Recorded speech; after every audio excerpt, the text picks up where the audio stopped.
Shalom, selamat pagi Bapak Ibu Saudara yang dikasihi Tuhan. Pagi hari ini berjumpa lagi dengan saya. Kita akan sama-sama mendengarkan akan kebenaran firman Tuhan yang saya rindu bagikan bagi Bapak Ibu. Tapi sebelumnya mari kita memuji Tuhan. Kita menyembah Tuhan. Kita perlu Tuhan. Kita perlu Dia yang memimpin perjalanan kehidupan kita.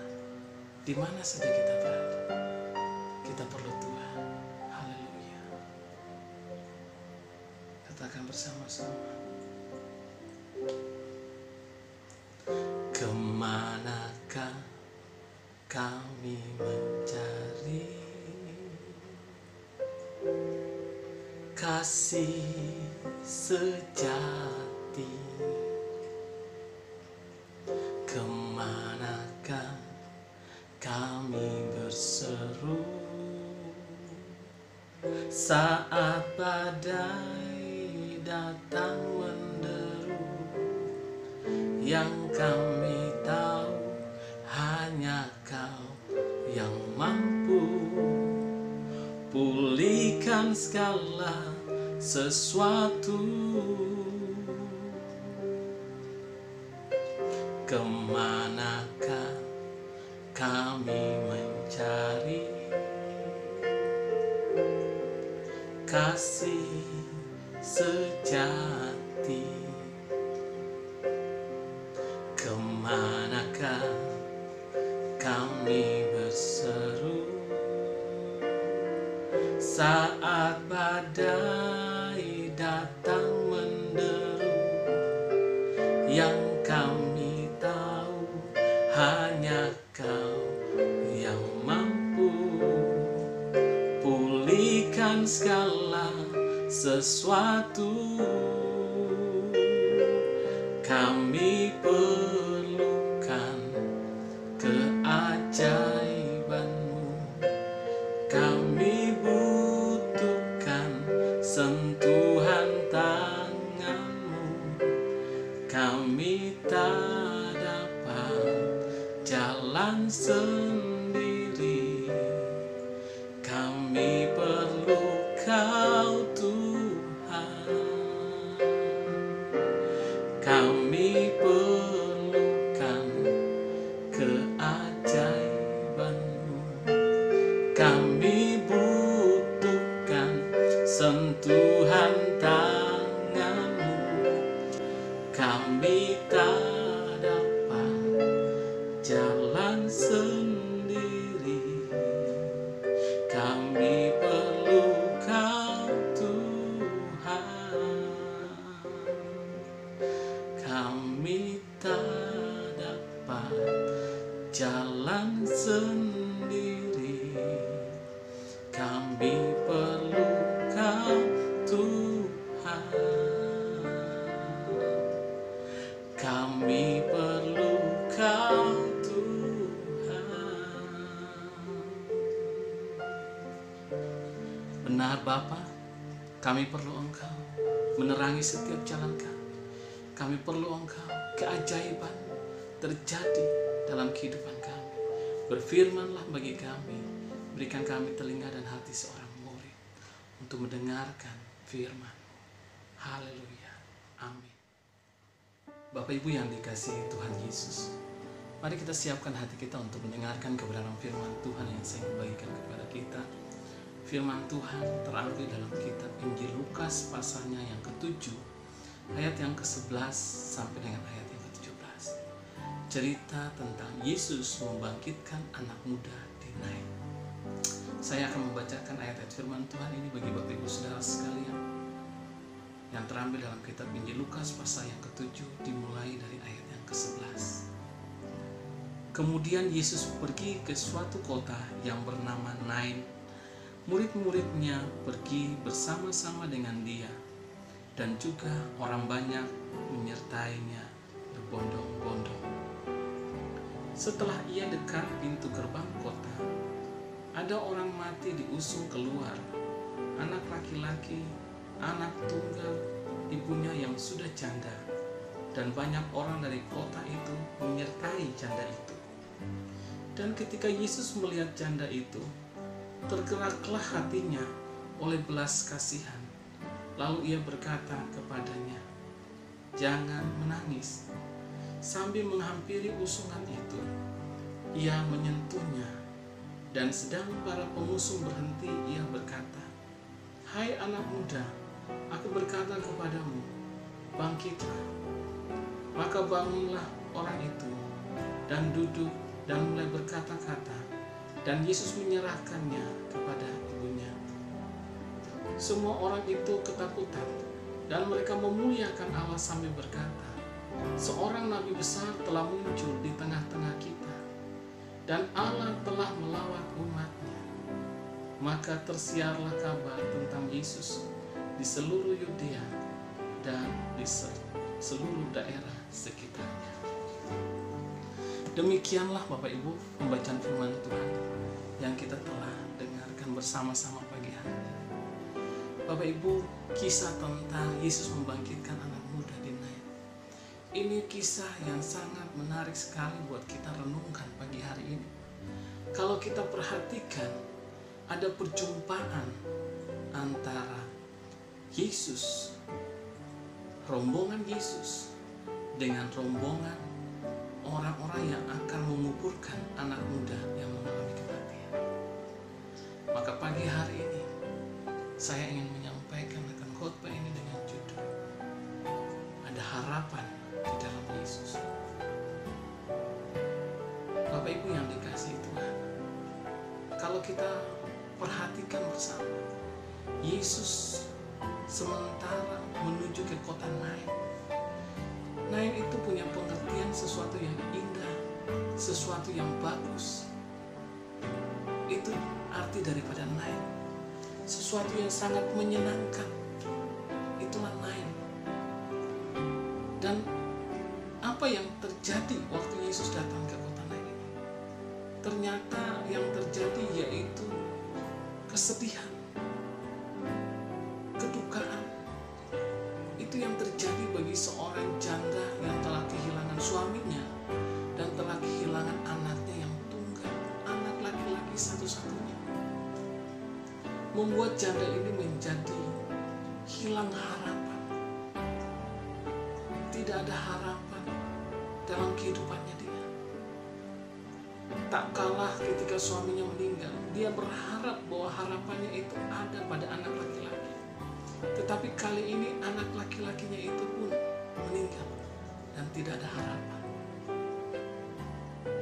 Nah, di sisi lain ada satu rombongan yang itu rombongan Yesus bersama dengan murid-murid dan banyak orang yang baru berjalan dari Kapernaum menuju ke Nain. Rombongan yang dari Kapernaum ini, mereka baru mengalami mujizat di mana Tuhan Yesus menyembuhkan anak muda, perwira anak muda Kapernaum yang hampir mati, dan dia dibangkitkan, dia disembuhkan oleh Tuhan Yesus. Dan dalam kegembiraan itu mereka berjalan dari Kapernaum menuju ke Nain.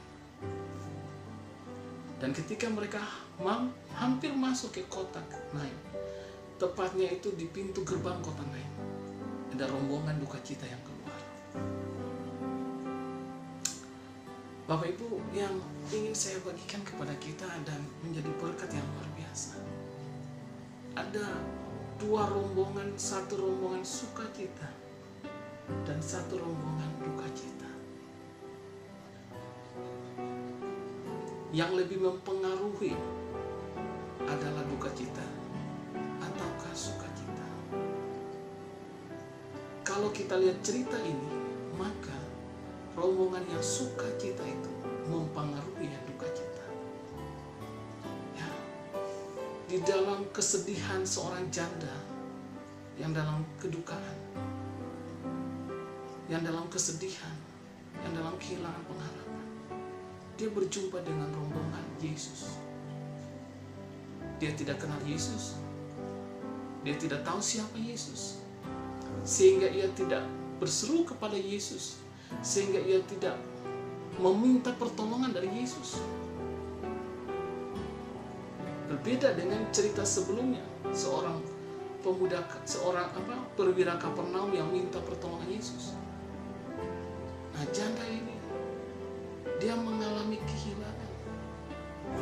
di mana ada saat-saatnya di mana situasi seperti janda ini, yaitu dia hanya bisa menangis di hadapan penderitaannya dia.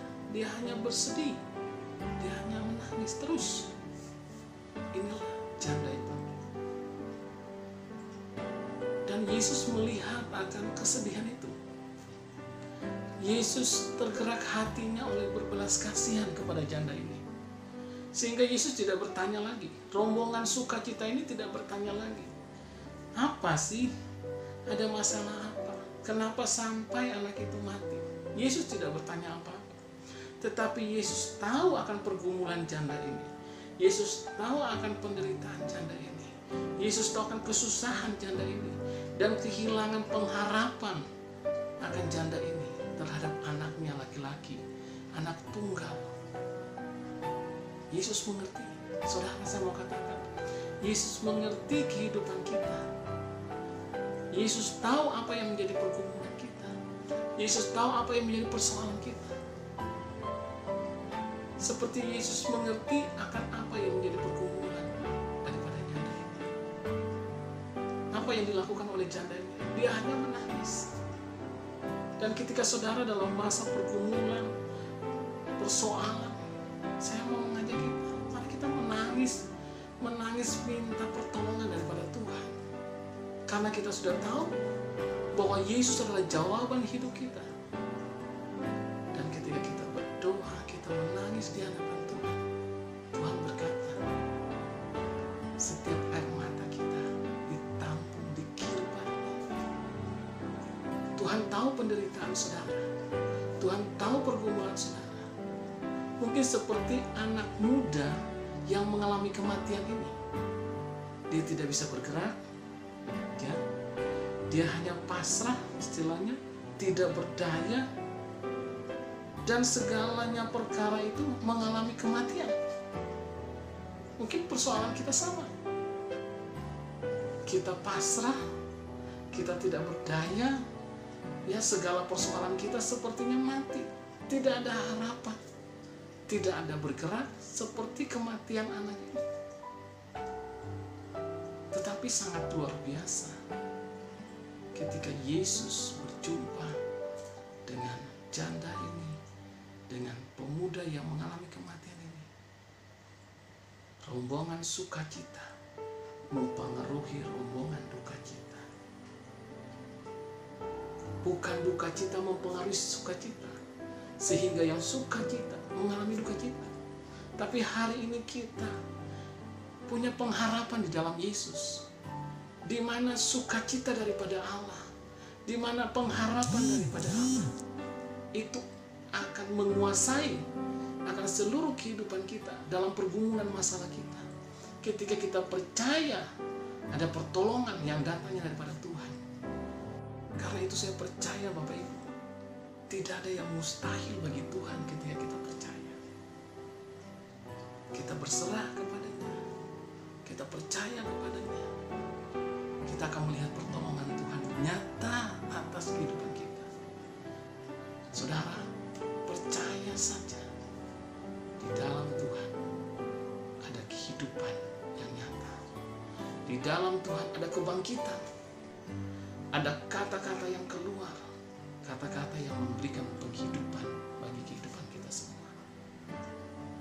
Janda ini boleh berbahagia karena dia punya pengharapan yang baru ketika dia berjumpa dengan Yesus. Sudah lama mungkin kita tidak berjumpa dengan Yesus. Di doa pagi ini, dalam persekutuan, dalam doa, mari kita berjumpa dengan Yesus. Dan saya percaya Tuhan akan membangkitkan potensi kita. Tuhan akan membangkitkan ide-ide kreativitas kita di masa-masa yang sukar ini.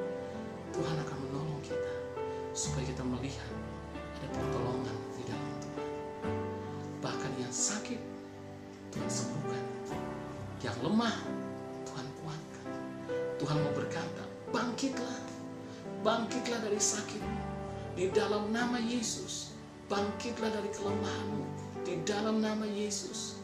Mulailah berkata-kata terhadap apa yang kamu alami hari ini. Katakanlah dalam dirimu bahwa Tuhan, dalam nama Yesus ada kehidupan, Di dalam nama Yesus ada semangat yang baru. Di dalam nama Yesus ada pengharapan. Katakan itu di dalam nama Yesus. Segala kuasa-kuasa yang mencoba untuk menghambat akan karya Tuhan, patahkan di dalam nama Yesus. Putuskan di dalam nama Yesus. Ada kehidupan di dalam nama Yesus. Haleluya. Amin. Bapak Ibu yang dikasihi Tuhan, kita percaya firman Tuhan yang ya dan amin. Kita percaya bahwa Tuhan Yesus menjadi jawaban dalam seluruh kehidupan kita. Dia Allah yang ajaib. Dia Allah yang luar biasa. Mari kita datang kepada Dia. Kita akan berdoa. Tuhan Yesus, Dia hadir. Dia ada di setiap rumah-rumah, di setiap keluarga-keluarga Kristen yang hari ini sementara mendengarkan akan firman Tuhan. Tuhan Yesus hadir. Tuhan Yesus datang. Tuhan Yesus berjumpa dengan kita. Dialah sumber sukacita itu. Dia memberikan kepada kita sukacita dari surga. Sehingga hari ini ketika kita berduka, hari ini ketika kita bersedih, hari ini ketika kita bermasalah, kita banyak masalah yang kita hadapi. Di dalam Yesus ada sukacita yang Tuhan berikan.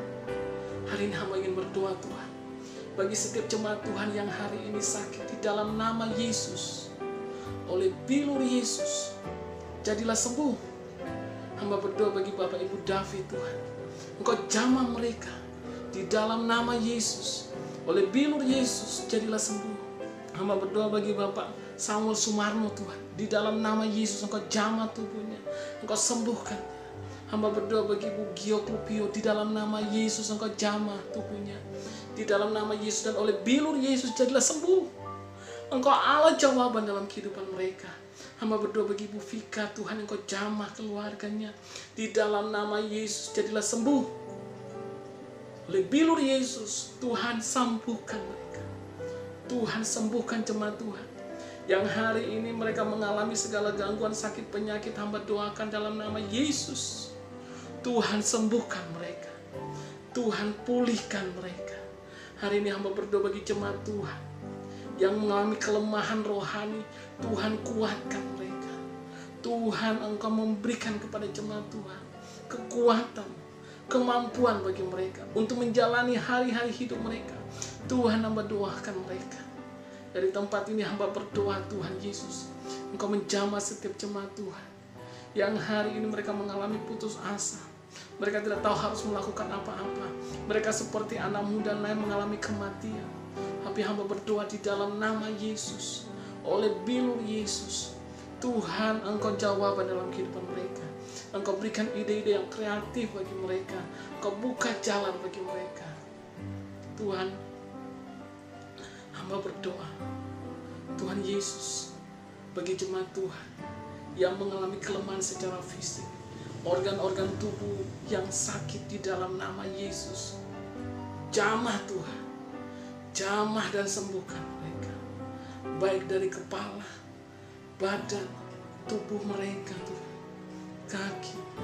Tuhan jamah dan sembuhkan. Tuhan jamah dalam nama Yesus. Yang lumpuh Tuhan dalam nama Yesus jadilah berjalan. Tuhan Yesus Engkau berikan kepada mereka kekuatan, kesembuhan, dan oleh bilur Yesus ada aliran air kehidupan, aliran roh Allah menjamah mereka saat ini. Terima kasih Tuhan. Terima kasih. Terima kasih Roh Kudus. Bekerjalah Roh Kudus, menjamah setiap kami. Tuhan Yesus, kami bersyukur Kau Bapa yang berkati kami semua. Dan sepanjang hari ini kami melihat mujizat Tuhan terjadi. Kami melihat perkara-perkara yang ajaib terjadi. Kami perlu Tuhan. Kami perlu Engkau Yesus. Berjalanlah dengan kami sepanjang hari ini. Biarlah damai sejahtera Tuhan melingkupi kami mulai sekarang sampai selama-lamanya. Diberkatilah Engkau saat ini di dalam nama Yesus. Haleluya. Amin. Terima kasih. Tuhan Yesus memberkati.